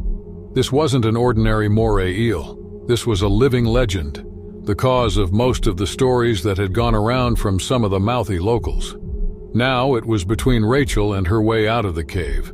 The eel moved surprisingly fast compared to the size of its body, which flowed back and forth in a hypnotic curve as it circled Rachel. She knew then to panic meant death. Years of training clicked in, and she willed herself to stay calm, preserving her precious oxygen. Rachel started edging slowly toward the cave entrance, her gaze riveted to the monstrous eel. But the creature certainly wouldn't allow its rare visitor to escape that easily.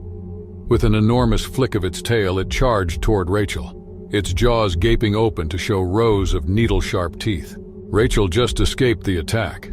The water from the eel passed so close to her face that she surely couldn't outrun something like that. She was sure she couldn't outrun such a creature, but her only hope lay in outsmarting it. Rachel saw a thin crevice in the cave's wall as the eel turned and prepared to charge again. It was a desperate plan, but likely the best hope she had. She waited until the last moment before sprinting toward the aperture as the eel charged. The giant creature could not turn quickly and smashed into the cave wall with sufficient force to shake the water. Rachel squeezed into the crevice, feeling the rough stone scrape against her wetsuit. For a heart-stopping moment, she felt that she might be stuck. Outside, the eel thrashed. Its powerful body blocked out what little light filtered through the cave's entrance. Rachel could feel her lungs burning, her need for air growing with each passing second. Just as all hope was lost, Rachel felt the current of cooler water rising from deeper within the aperture. She gathered all the strength remaining in her body and pressed deeper inside, following the current. Finally, up ahead, it began to widen. And all at once, Rachel popped into a small but sheltered air pocket within the internal cave system. She broke the surface and gasped. The pocket was big enough for her to tread water in, but it was a lifesaver. Her breathing began to steady and Rachel assessed her situation. She could still hear the eel thrashing about outside.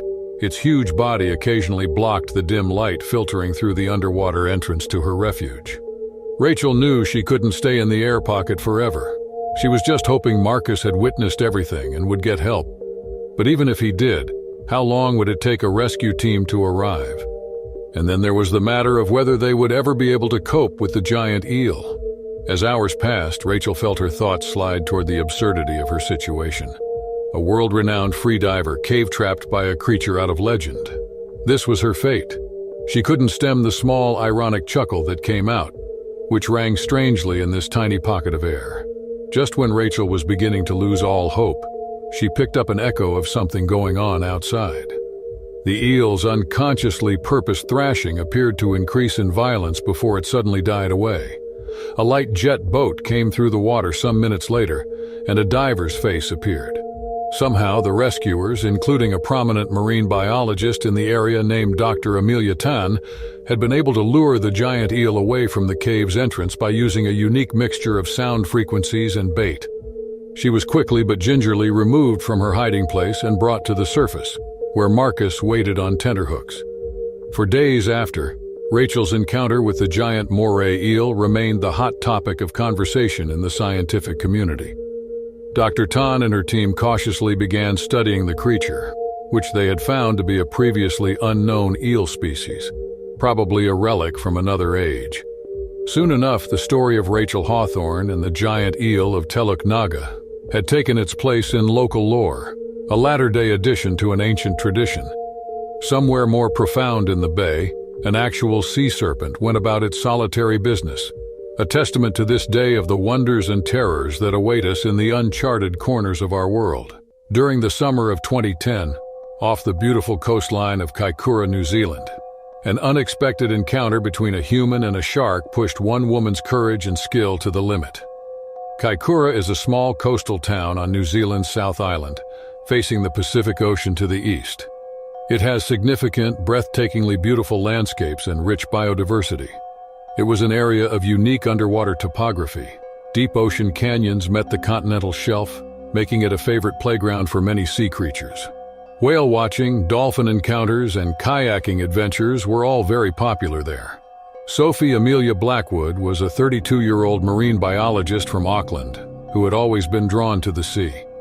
Being an instructor meant she could get up close and personal with the intricate underwater ecosystems, but kayaking truly let her spirit soar. For years, Sophie had worked hard to perfect her paddling skills through the demanding waters of New Zealand and other countries.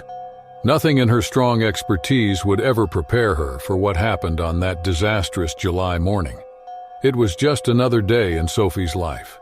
She got up at first light to check over her gear and slide her sleek yellow sea kayak onto the car's roof.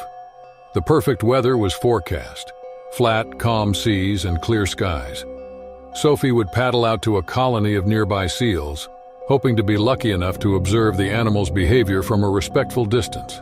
When Sophie launched her kayak onto the pebbly beach, the sun had barely started to rise and shine with golden light on the water's surface.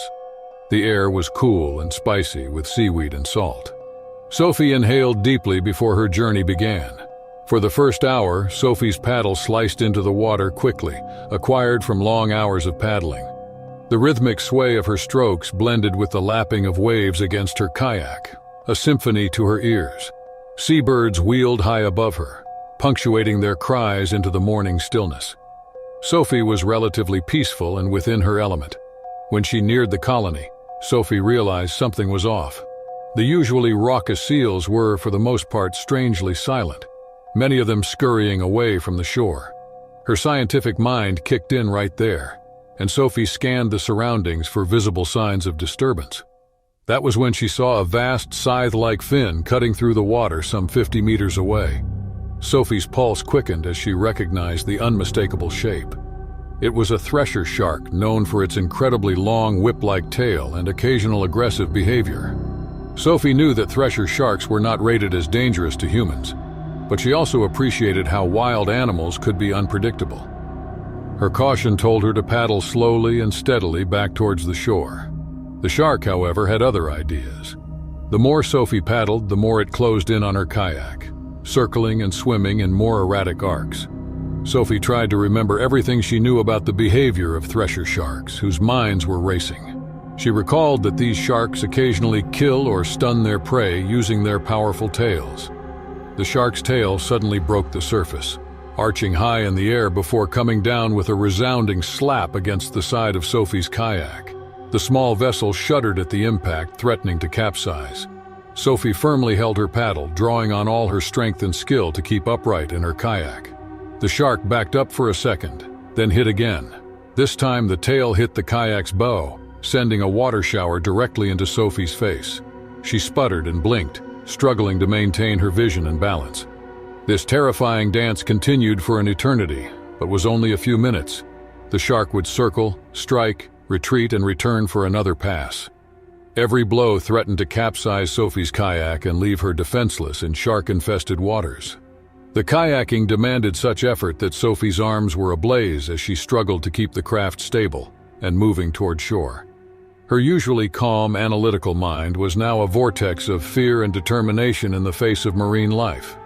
She knew her survival depended on staying inside her kayak and returning to the beach's safety. Knowing this, Sophie had to make a split-second decision in the face of a second assault. Instead of ducking the blow, she angled her kayak sideways to ride out the impact. When it struck, the momentum from the shark's tail connected, and Sophie used it to propel her kayak forward, putting valuable distance toward shore. The unexpected move confused the shark. It circled once more, though now with much less aggression. Sophie took this opportunity, paddling again with much vigor towards the beach. Her arms felt heavy like lead, but the rush of adrenaline from the will to survive pushed her further. After what seemed hours, but was probably just 20 minutes, Sophie's kayak scraped against the pebbly shore. She scrambled out, dragging her battered vessel onto the beach before collapsing onto the ground, her chest heaving with exertion and relief. As Sophie lay on her back on the beach, gasping for air and allowing her racing heart to slow, she couldn't help but laugh at the pure absurdity of it all. A marine biologist who had studied sharks for so many years was almost killed by one of those creatures she admired. Within several days, Sophie's story about the thresher shark had become almost legendary among people living in Kaikoura. Experts on marine life say that the shark's behavior could have been provoked by the nearby colony of seals, or probably by Sophie's yellow kayak, which could have looked to the predator like a big fish.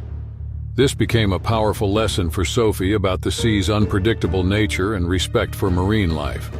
Although the encounter was frightening, it didn't make her stop loving the sea or her passion for kayaking. More so, it strengthened her resolve to continue working in marine biology with an added appreciation for the balance between humans and the ocean's inhabitants. For years to come, Sophie would often tell her thresher thriller to wide-eyed graduate students and fellow researchers, impressing the lesson about preparation, respect for nature, and the incredible resilience of a human spirit when beset with unexpected challenges. On a summer day in 2009, off the rugged coast of Wakayama Prefecture, Japan, scuba diver Linda Tanaka found herself in an unexpected underwater competition. Known for its incredible cave systems and diverse marine life, this area is a dream destination for diving enthusiasts and marine biologists. The waters, part of the Pacific Ring of Fire, boast an intricate network of tunnels, caves, and crevices shaped by volcanic activity. Linda, a 54-year-old marine biologist with over 500 dives, had explored these waters for over a decade. Her Wakayama Marine Research Institute colleagues often joked that she knew the local seafloor better than her backyard. On this particular day, she set out to map a newly discovered cave system for inclusion in the growing database of marine habitats. Underwater, descending into ever cerulean depths, Linda felt a strange sensation, the weight of her equipment settling comfortably around her. The water felt unusually still, and the usual schools of fish were missing. Shrugging it off as some pre-dive jitters, she pressed on, her powerful torch cutting a path through the darkening water. She stood in front of the opening to the system of caves, which was like some vast, wide mouth in the rock sea bottom. Linda stopped momentarily to adjust her equipment and recheck the oxygen in her tanks before venturing into the cave entrance. The inside walls were smooth, water-eroded, with here and there pointed juts of geological formations protruding from the walls, reminding her of frozen waterfalls. As Linda made her way through the twisting tunnels, She thought of the creatures that could be expected to harbor within. Everything from the tiny nudibranch to sharks and giant squids was supposedly known to inhabit Wakayama's aquatic environment. All that knowledge could not have prepared her for what lay at the cave's center. Burning around a particularly tight corridor, Linda's flashlight beam fell to a view that made her heart miss a beat. There, in a chamber barely big enough to accommodate it, was a giant Pacific octopus. Its mottled, usually reddish-brown skin had taken on a pallid, almost ghostly hue in the artificial light. 8 massive tentacles, each as thick as Linda's torso, undulated slowly in the confined space. Linda's scientific mind raced forward. Giant Pacific octopuses were known to inhabit these waters, but having one at such close quarters was unprecedented. She was excited to get her underwater camera ready to document this rare sighting. But as she tried to move, the intelligent, curious eyes focused on her. The octopus launched itself toward Linda, and in one sudden movement, its size 2 powerful tentacles closed around her legs while one writhed its way toward the oxygen tank. Panic gripped Linda as she was pulled quickly into the cave. She fell back on years of training and forced herself to remain calm. An octopus, she knew, was merely curious and seldom showed aggression toward other living beings. This one reacted out of fear, probably, or perhaps territorial instinct. That realization, though, did little to comfort her.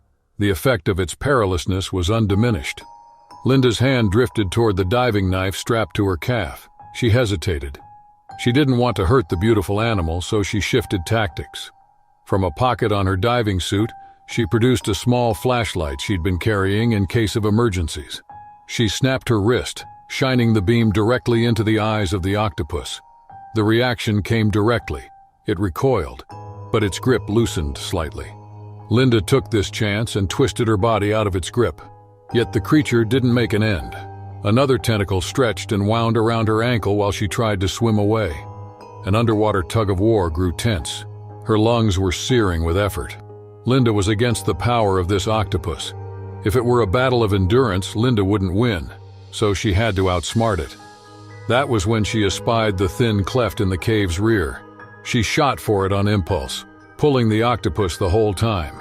She wedged herself through the hole and at last, the octopus let go.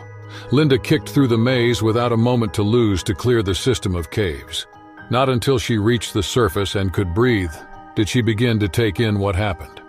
At the Research Institute, Linda's story was incredulously received.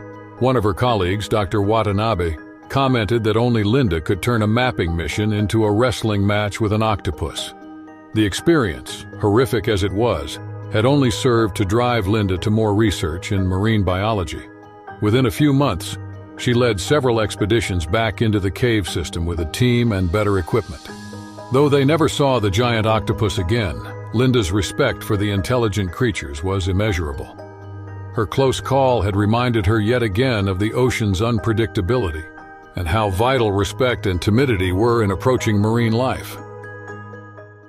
In the summer of 2003, Karen Johnson, a dedicated marine ecologist, embarked on a research dive off the coast of Belize.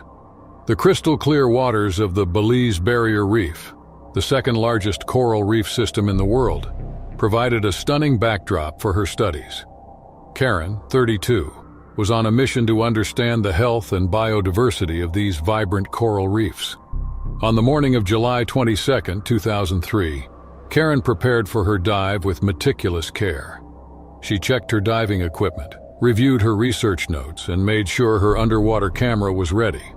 The boat she was using, the Reef Explorer, was anchored near a particularly rich section of the reef known for its diverse marine life. The waters around Belize were home to a wide variety of sea creatures, including the giant grouper. These massive fish, which could grow up to 800 pounds, were generally known for their calm demeanor. However, their size and strength made them formidable creatures, capable of powerful bursts of speed when threatened. Karen's goal for the day was to document the health of the coral and the various species that inhabit it. She had always been fascinated by the intricate relationships within marine ecosystems, and Belize's reefs offered a wealth of information. The sun was bright and the sea was calm, creating perfect conditions for her dive. As Karen descended into the water, she felt a familiar sense of peace and excitement. The underwater world was a vibrant explosion of colors and life. Schools of fish swam in synchrony while the coral structures provided a stunning backdrop. Karen moved slowly, her eyes scanning the reef for signs of coral bleaching and other indicators of environmental stress. She was particularly interested in the interactions between different species. Her research aimed to understand how the health of the coral affected the broader ecosystem. Karen took photographs and notes, and her movements were deliberate and focused. She felt completely at home in this underwater paradise. As she swam deeper, Karen's attention was drawn to a large shadow moving near a coral outcrop. It was a giant grouper, its massive body gliding through the water with an effortless grace. Karen's heart raced with excitement. She had always wanted to observe one of these incredible fish up close. She approached slowly, maintaining a respectful distance. The grouper seemed to be minding its own business, uninterested in her presence. Karen marveled at its size and power, feeling a deep sense of respect for the creature. She took several photos, being careful not to disturb them. However, as she continued her observations, Karen noticed a change in the grouper's behavior. It turned towards her, its large eyes locking onto hers. She felt a chill run down her spine. The grouper's demeanor shifted from indifferent to alert, its body language indicating a heightened sense of awareness. Karen knew that she had to be cautious. The last thing she wanted was to provoke the giant fish. She began to back away slowly, hoping to give the grouper enough space to feel comfortable again. But the grouper had already decided that her presence was a threat. Without warning, the giant grouper charged at Karen. Its massive mouth opened wide, displaying rows of sharp teeth. The serene underwater research turned into a frantic struggle for survival. Karen's training and instincts kicked in as she tried to evade the powerful fish. She twisted her body, using her fins to propel herself sideways, narrowly avoiding the grouper's initial lunge. The fish's speed and agility were shocking. It turned quickly, ready for another attack. Karen knew she had to use the reef to her advantage. She darted towards a dense cluster of coral, hoping to find cover. The grouper followed, its large body crashing through the water with relentless determination. Karen squeezed into a narrow crevice between two coral formations, her heart pounding. The grouper circled outside, unable to reach her but unwilling to leave. Karen took the opportunity to catch her breath and plan her next move. She knew she couldn't stay hidden forever. The grouper was persistent, and the confined space offered limited protection. Karen scanned the area, looking for a clear path back to the surface. She spotted an opening in the reef and decided to make a run for it. With a burst of energy, Karen shot out of the aperture and swam towards the opening. The grouper, sensing her movement, gave chase. Karen felt the rush of water as the giant fish closed in. She kicked harder, her muscles straining with the effort. The grouper's shadow loomed over her. Its presence was a constant threat. Just as the grouper lunged again, Karen reached a tall coral pillar. She swam around it, using the structure to block the fish's path. The grouper collided with the coral, momentarily stunned. Karen took advantage of the brief respite to put some distance between them. She could see the surface now, the sunlight shimmering above. The grouper recovered quickly, but Karen was already halfway to the surface. She felt a surge of hope and determination. The boat was her lifeline, and she was getting closer. The grouper made one final desperate attempt to catch her, but Karen was too fast. She broke the surface, gasping for air. The crew on the Reef Explorer had been watching the unfolding drama with growing concern. They quickly moved to help Karen, pulling her out of the water and onto the boat. Her body shook with exhaustion and adrenaline. The giant grouper, thwarted in its pursuit, disappeared back into the depths. Karen lay on the deck, catching her breath and processing the harrowing encounter. The tranquil beauty of the reef had given way to a fierce struggle for survival.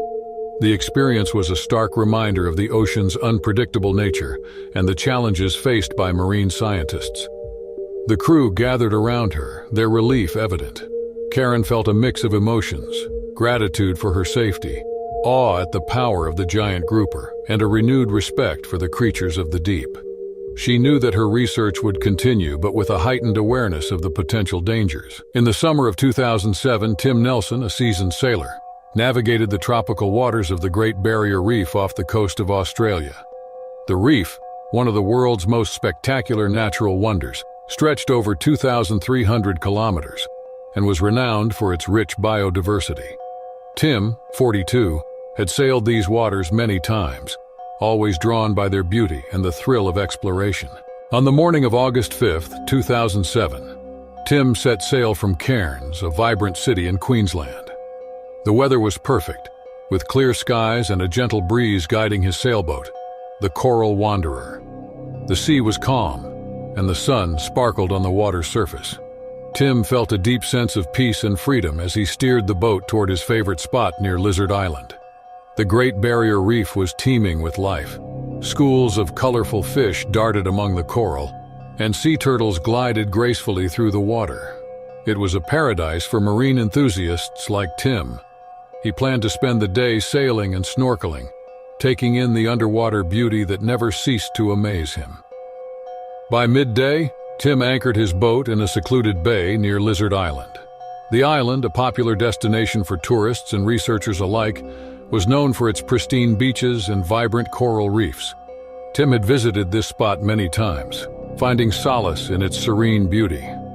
He decided to take a break from sailing and enjoy a swim in the inviting waters. Unbeknownst to Tim, the waters of the Great Barrier Reef were also home to one of the ocean's most dangerous creatures, the box jellyfish. These translucent jellyfish, nearly invisible in the water, were notorious for their potent venom. Their tentacles could deliver a sting so painful and toxic that it could cause cardiac arrest within minutes. Despite their deadly nature, box jellyfish were rarely seen, and their presence often went unnoticed until it was too late. Tim donned his snorkeling gear and slipped into the water, eager to explore the reef. The cool water was refreshing against his sun-warmed skin. He swam leisurely, marveling at the vibrant coral formations and the myriad of marine life that called the reef home. It was a perfect day, filled with the wonders of the underwater world. As he floated near the surface, Tim spotted a school of bright blue tangs swimming past. He followed them, captivated by their graceful movements. The reef below was a kaleidoscope of colors, and Tim felt a profound connection to the ocean and its inhabitants. He took deep breaths through his snorkel, savoring the tranquility of the moment. But the serenity of the day was shattered in an instant. Tim suddenly felt a searing pain across his arm and torso. It was unlike anything he had ever experienced. The pain was excruciating, radiating from the points of contact and spreading rapidly through his body. He looked down and saw the translucent tentacles of a box jellyfish wrapped around his arm. Tim's mind raced as the pain intensified. He knew he had to act quickly. The venom of the box jellyfish could cause paralysis and even death within minutes. He had to reach his boat and administer first aid immediately. His serene swim had turned into a desperate race against time. The pain was overwhelming, but Tim forced himself to stay focused. He kicked hard, using his good arm to propel himself towards the Coral Wanderer. Each movement sent waves of agony through his body, but he couldn't afford to stop. The boat seemed impossibly far, and he felt the venom spreading, causing his muscles to seize up. Tim reached the ladder of his boat, his vision blurring from the pain. He struggled to pull himself up, every inch a battle against his weakening body. He managed to haul himself onto the deck, collapsing in a heap. His breathing was shallow and his heart raced. He had to get the tentacles off and neutralize the venom. With trembling hands, Tim reached for the first aid kit he kept on board. He grabbed a bottle of vinegar, knowing that it could help neutralize the stinging cells of the jellyfish. He poured it over the affected areas, the liquid providing some relief, but doing little to ease the excruciating pain. He needed to remove the tentacles carefully to avoid further venom release. His hands shook as he used tweezers to remove the tentacles. Each contact with the tentacles sent another jolt of pain through his body. Tim gritted his teeth, determined to get through this. He knew that every second counted. He managed to remove the last of the tentacles, but the pain and venom had already taken their toll. Tim's vision continued to blur, and his limbs felt heavy. He knew he had to get help. He reached for the radio, his fingers numb and uncooperative. He managed to send out a distress call, his voice weak but urgent. The pain was relentless, and he felt his strength fading. Minutes felt like hours as Tim waited for help. He focused on his breathing, trying to stay conscious. The venom was powerful, causing waves of pain and paralysis. He knew that help was on the way, but he had to hold on.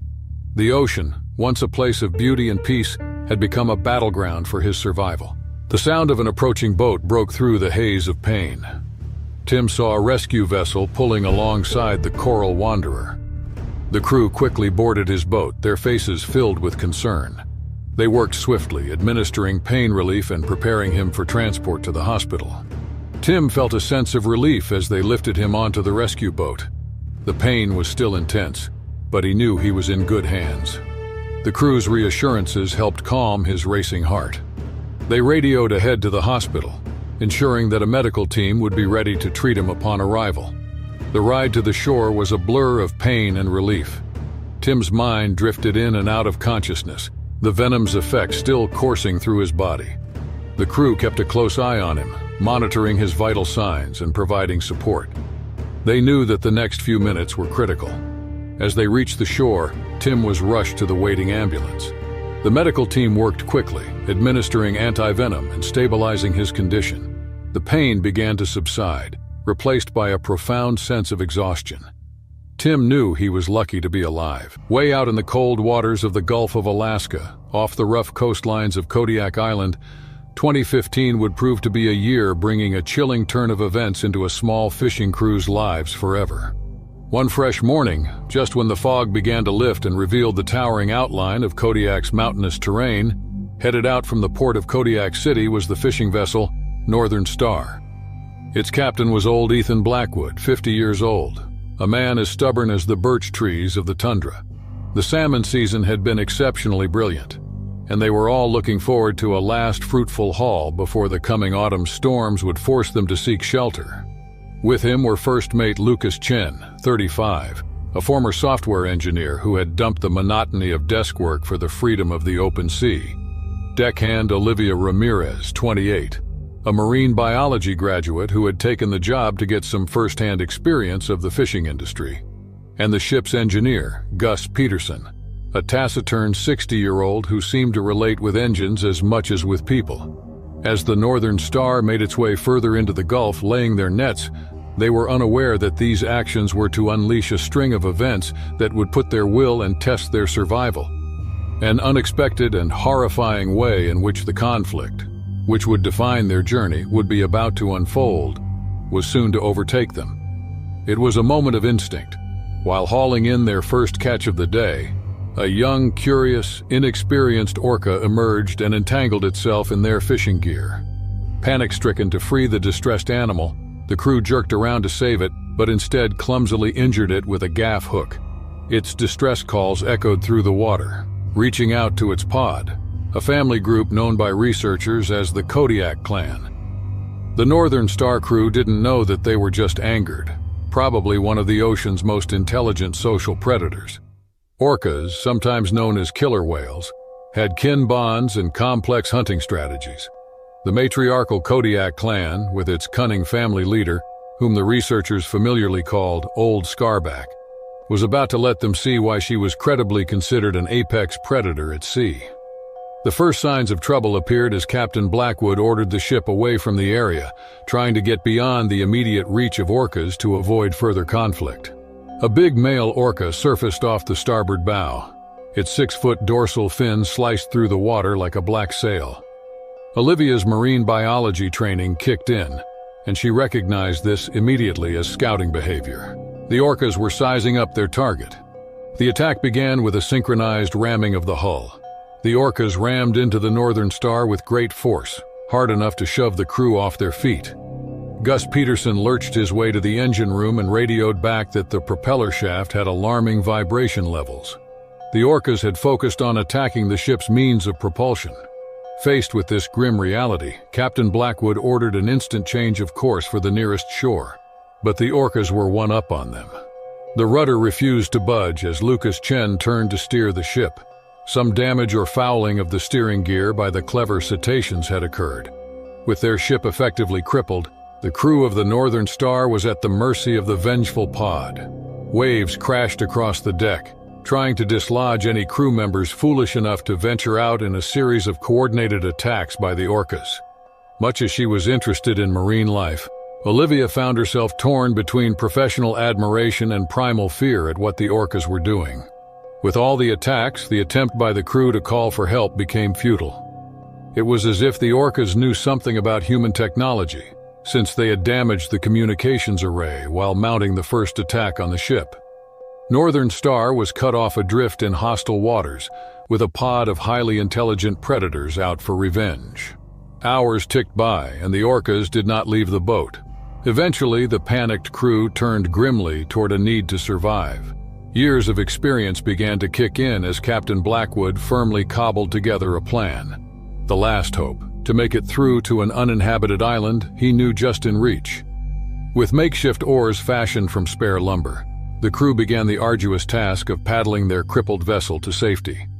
The orcas, seemingly entertained by the futile effort, permitted them to make slow progress while continuing the psychological warfare of their breaching nearby and hitting the water with their vast flukes.